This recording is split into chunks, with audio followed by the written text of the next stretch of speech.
How would you like to have an RFID microchip implanted underneath your skin? Or maybe an electronic tattoo that sticks to your arm or your wrist? Not only does it look badass and trendy, but it's also every bit as useful and complex as your smartphone. Now, I know it sounds like something futuristic or even something out of a science fiction movie, but guess what? The future is now. And not only does this technology already exist, but it's already being developed and implemented at a rapid and accelerated pace as the technological elite finally begin to bridge the gap between our digital and physical identities.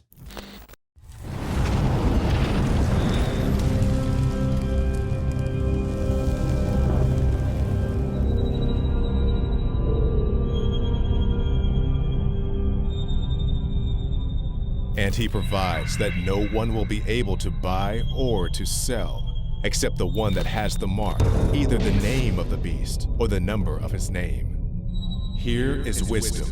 Let him who has understanding calculate the number of the beast, for the number is that of a man, and his number is 666. So how close are we to actually having microchips implanted under our skin?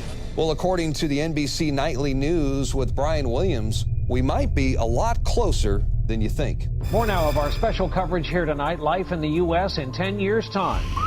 The year is 2017. You're rushed to a hospital unconscious with no ID or medical history, but thanks to a microchip under your skin, it's all there.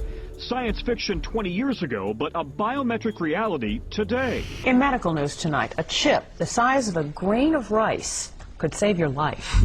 I've just been chipped myself. It's not a painless process, but it doesn't last too long, not too difficult. Minor surgical procedure. New microchip technology now makes it possible for the emergency room staff to find out about your medical history at the touch of a computer key. At some point, we're all going to have RFIDs. It might be even in our fingers, where they require it with everything on it. Instead of carrying credit cards or money, we will probably be implanted with chips. And now RFID microchips like this are being injected into humans. I'm sorry, sir, did you just say you would get one implanted in your arm? Absolutely, without a doubt. Our driver's license will be on the RFID chip. Our credit card number, all our information will be on this one chip. The chip is encased in unbreakable glass and is about the size of a grain of rice. The procedure is done with anesthesia and is relatively pain-free. It felt pretty scary, but at the same time it felt very modern, very 2015. The government has just approved the use of a computer chip that would be implanted under your skin. When complete, everyone will have a unique 12-digit identity number. If hospitals purchase this detection equipment, the system will most likely start to include more and more people in those communities who will want the chips. Wow. Interesting stuff. Everybody could have one of those one day. Does Google now know everything I do and everywhere I go? Because, let's face it, we like you guys, but you're from Google. It may be true that 10 to 20-year-olds don't want to wear a watch on their wrist, but you can be sure that they'll be far more interested in wearing an electronic tattoo, if only to piss off their parents. Forget mobile phones. Your children and grandchildren may well want an implant instead. You know, when we check out at the grocery store, we'll be swiping our own arm over the scanner. And that will be something we feel we can't live without. It would be such a disadvantage to not have the implant that it essentially becomes not optional. Let's imagine a little bit what the future might look like if I could take your stem cells and put them on a chip, or your stem cells and put them on a chip. It would be a personalized chip just for you. Turns over, but it doesn't start. But the RFID reader antenna is here. So when I authenticate, the bike powers up.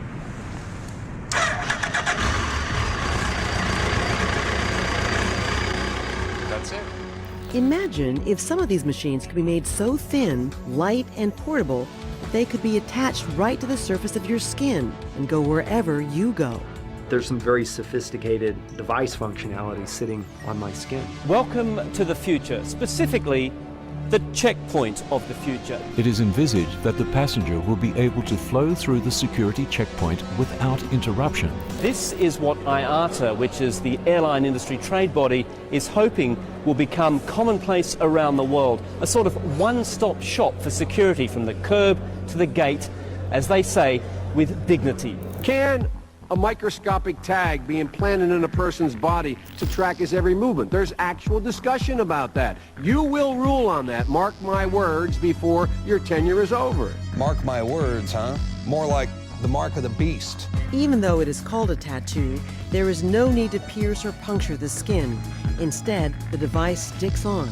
So what we can do then is we can take this device, laminate it on the skin. It occurs to me I've got them in my dogs. Why wouldn't I have them in small children too? There are also several products available to keep track of children. Many of them act as emergency cell phones and tracking devices, with some even able to display on a map the places your child has visited. They told you we're giving you a nano tracker chip? Yes. To think something so small can connect you to everything that matters. Because I'm in love with my kids' kids. Because my car lost control while driving. Because now I'm looking out for both of us. Because I have diabetes, but it doesn't have me. Because I spend my life in the ER trying to save yours.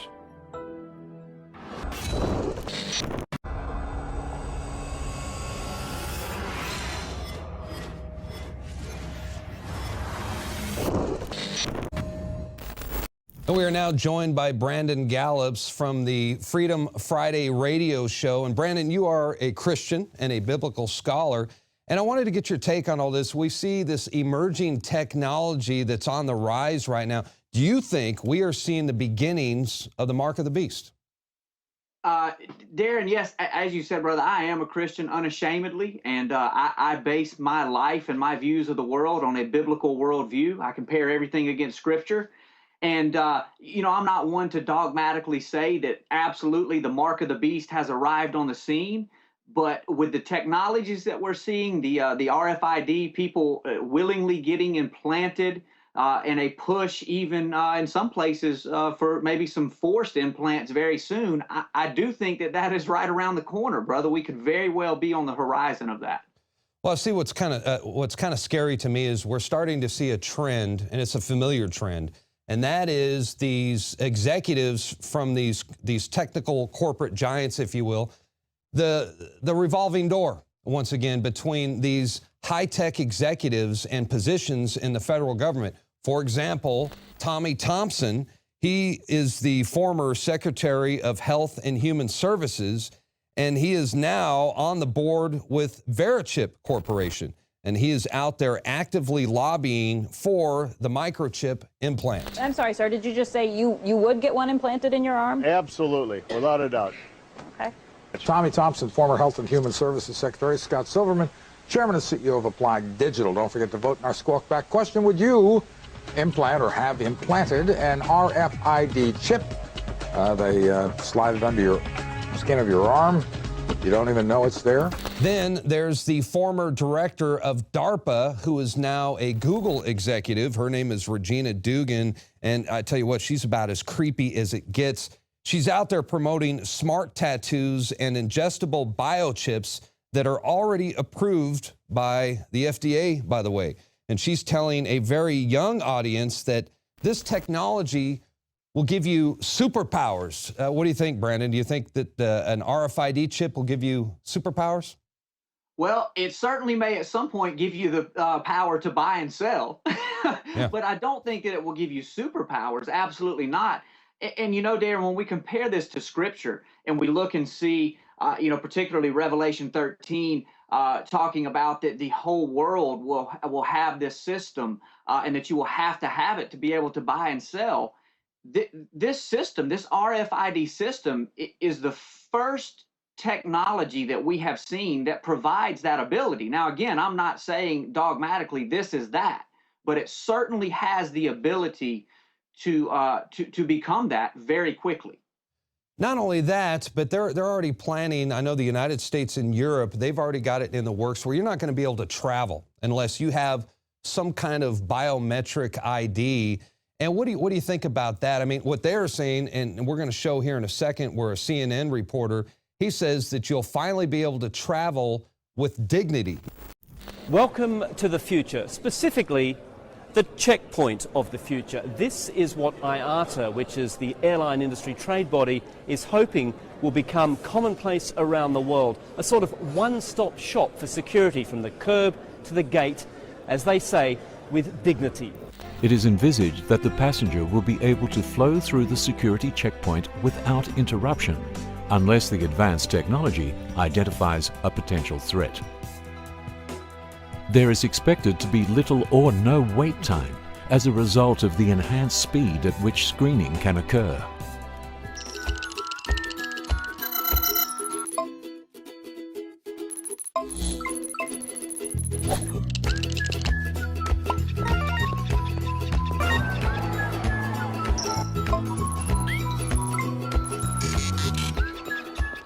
So there you have it, basically a system which, if IATA has it right, will mean that passengers go from the curb to the gate in their language with dignity, without having to stop, without having to unpack, without having to strip, without having to be worried about being groped.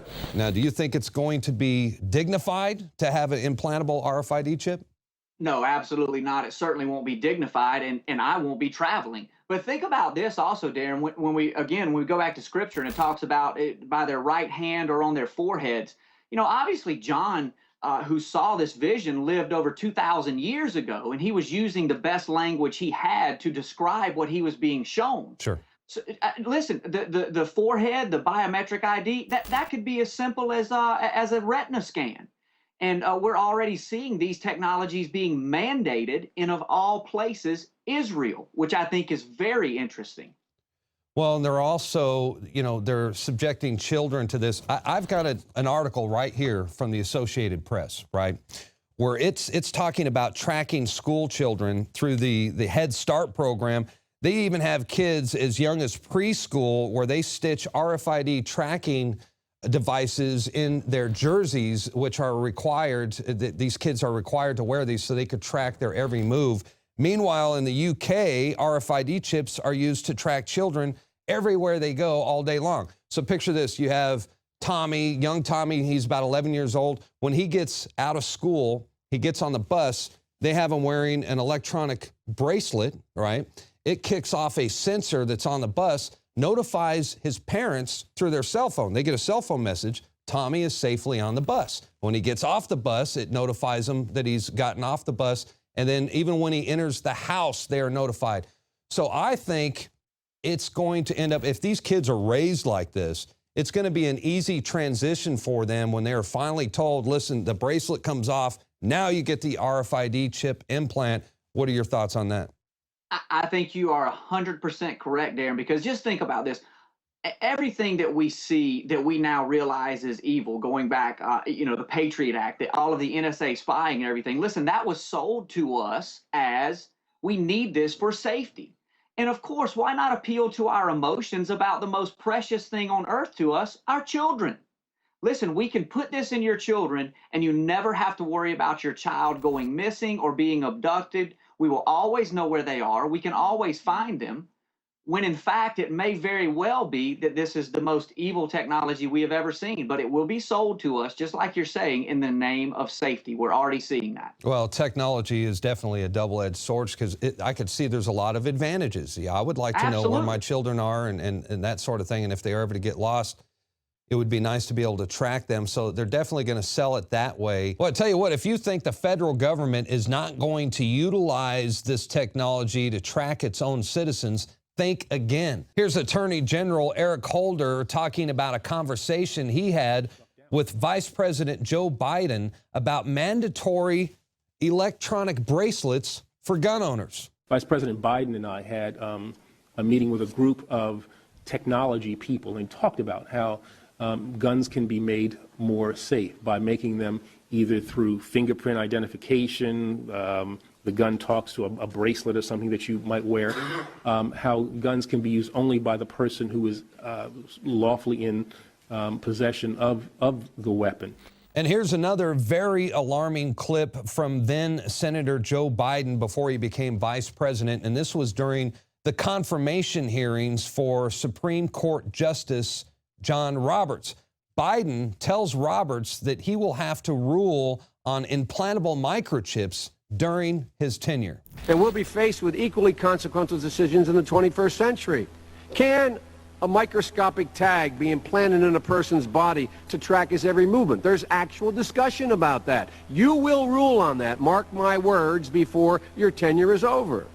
Can brain scans be used to determine whether a person is inclined toward criminality or violent behavior? You will rule on that. So even from a Christian perspective, obviously, we wouldn't want to get the mark because, well, according to the Bible, your eternity depends on whether you take the mark or not. But also, I would imagine it would be an Orwellian nightmare as well. We're talking about a dystopian future, but an Orwellian future where Big Brother and the government monitors every single thing you do. Do you think that that's something that we should be concerned about?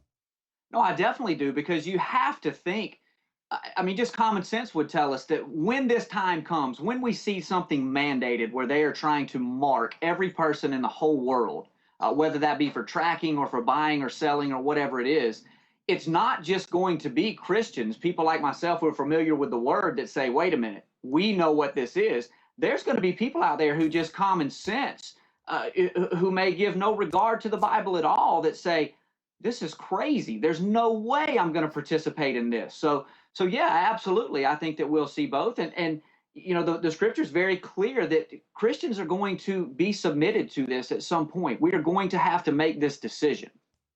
Well, absolutely right. And I just want to do me a favor. If you talk to your father, who's the host of the radio show, and tell people where they could listen to you, where they can find the broadcast if they're not in Florida. How do they access the radio show? And I also want to tell people these two books right here, fantastic reads if you're interested in the book of Revelations and biblical prophecy, right here, Final Warning by Carl Gallups. I definitely recommend these books. How do people find your radio show on the internet? Thank you, Darren. It's we broadcast live out of 1330 a.m. in Milton, Florida. You can find us on the TuneIn Radio app. Just search 1330 WEBY. And all of our podcasts are available for free at carlgallups.com. That's carlgallups.com. Just click the podcast link, and you can find all of our material at www.ppsimmons.com. All right. Brandon Gallups, thank you for joining us. I have a feeling that you'll be with us again sometime in the near future. Thanks again. Thank you, Darren. All right, once again, that was Brandon Gallups. He is the son of Carl Gallups, who's a best-selling author and minister. He wrote Magic Man in the Sky, very good book, and also Final Warning. This is a biblical prophecy book. I recommend both of them. That's going to do it for tonight's broadcast. The InfoWars Nightly News will return, Lord willing, tomorrow evening, 7 o'clock p.m. Central Time. Until then, have a blessed evening. See you back right here tomorrow. Good night.